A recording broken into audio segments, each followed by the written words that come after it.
अमेरिकी space agency NASA ने एक एस्टेरॉयड यानी एक उल्कापिंड को खोजने में कामयाब हुए।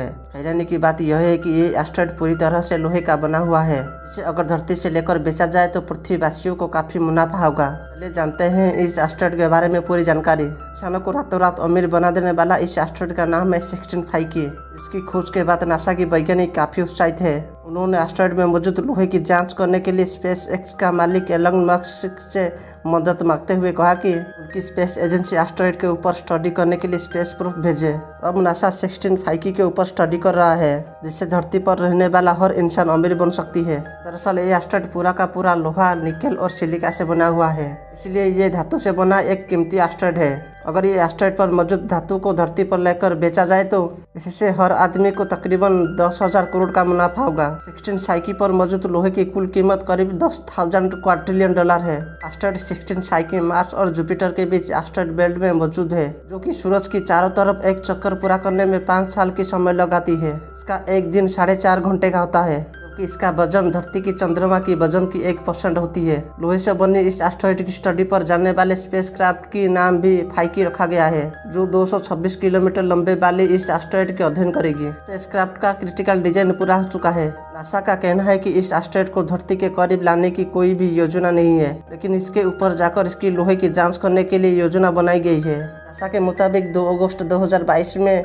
फाइकी स्पेसक्राफ्ट को एस्टेरॉयड 1652 पर भेजा जाएगा। वहीं अगर स्पेस एक्स कंपनी अपने अंतरिक्ष यान से कोई रोबोट मिशन 1652 पर भेजता है तो उसे यहां जाकर अध्ययन करके वापस धरती पर आने में 7 साल का समय लगेगा। अब देखना यह है कि लोहे से बना इस एस्टेरॉयड की धरतीवासियों को और वैज्ञानिकों को कितना फायदा होगा, लेकिन इससे पहले वहां तक पहुंचने के लिए हमें सभी को लंबा समय का इंतजार करना पड़ेगा। अब एक सवाल आता है दोस्तों, क्या इंसान इस उल्कापिंड के द्वारा अमीर हो सकता है या फिर हमारी इकोनॉमी तबाह हो जाएगी? 1652 के खोज के बाद नासा के वैज्ञानिक काफी उत्साहित है, लेकिन कुछ वैज्ञानिक इसे सोलर सिस्टम के सबसे रहस्यमय एस्टेरॉयड मानते हैं।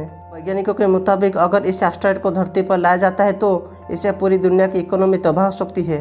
इस समय पूरी दुनिया की इकोनॉमी 73.7 ट्रिलियन डॉलर है। वैज्ञानिकों के मुताबिक 1652 धरती पर आने से मटेरियल की बाजार में बेशकीमती धातुओं की कीमत अचानक नीचे गिर जाएगी। इस तरह की वस्तुओं की खनन बिक्री करने वाले सभी कंपनियों की इकोनॉमी गिर सकती है।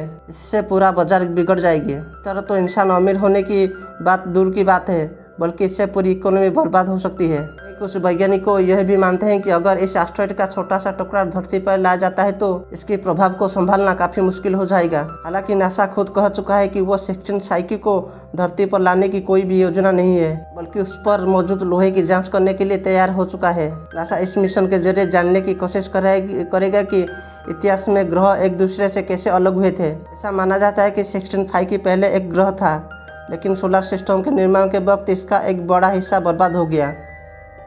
एस्टेरॉयड 1652 को पहली बार इटालियन एस्ट्रोनॉमर आनिबाले डे ग्राफिजेज ने 17 मार्च 1853 को डिस्कवर किया था, और उन्होंने उसका नाम एंशिएंट ग्रीक की आत्मा की देवी साइकी के नाम पर रख दिया। आज से 160 साल पहले ह्यूमन बीइंग ने इसे डिस्कवर किए थे, क्योंकि इसका साइज काफ़ी बड़ा था। एस्टेरॉयड 1652 एक एम टाइप एस्टेरॉयड है, जो काफ़ी हद तक रेयर है। दूसरे एम टाइप एस्टेरॉयड जैसे 22 कालियोपे प्राइमरली सिलिकेट से बनी हुई है। सिलिकॉन एक सेमीकंडक्टर है जो ज़्यादातर इंडस्ट्रियल और स्पेस इंडस्ट्री में काफ़ी मात्रा में इस्तेमाल किया जाता है। 22 कालियोपे एक बहुत ही मूल्यवान धातु है जो भविष्य में स्पेस इंडस्ट्री में काम में आएगा। एस्टेरॉयड बेल्ट में मौजूद इस तरह की एम टाइप एस्टेरॉयड के ऊपर बहुत सारे बिलियनर की आंखें टिकी हुई है। पिछले कुछ दशकों से 1652 के ऊपर वैज्ञानिक काफ़ी शोध कर रहे हैं। 2017 से नासा 1652 के ऊपर मिशन करने के लिए रेडी हो रहा है। दोस्तों, जब नासा 2 अगस्त 2022 को 52 मिशन लॉन्च करेगी तब ये 2026 तक एस्टेरॉयड के ऊपर लैंड कर सकती है। काफ़ी वैज्ञानिक मानते हैं कि जब सोलर सिस्टम बन रहा था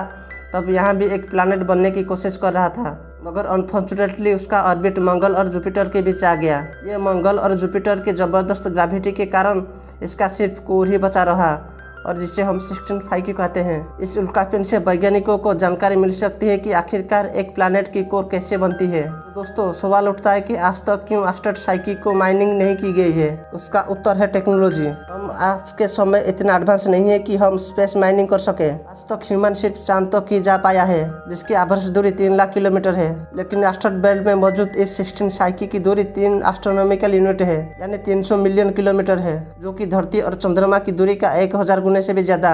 यदि हम एस्टेरॉयड के ऊपर माइनिंग करने के लिए जाएंगे तो हमें 11 से 12 साल की टाइम लगेगी। इस तरह की एस्टेरॉयड माइनिंग मिशन करने के लिए हमें टाइम के साथ फ्यूल और अदर चीज़ों की ज़रूरत पड़ेगी जो काफ़ी एक्सपेंसिव होगी। वैज्ञानिकों के अनुसार हम 16 फाइकी के ऊपर ह्यूमन ना भेजे तो हमें फायदा होगा, क्योंकि पिछले कुछ दशकों से माइनिंग इंडस्ट्री ऑटोमेशन हो चुकी है।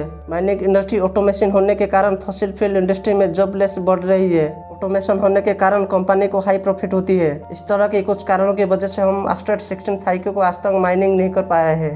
दोस्तों वीडियो अच्छा लगा तो लाइक करना और चैनल को सब्सक्राइब भी कर देना।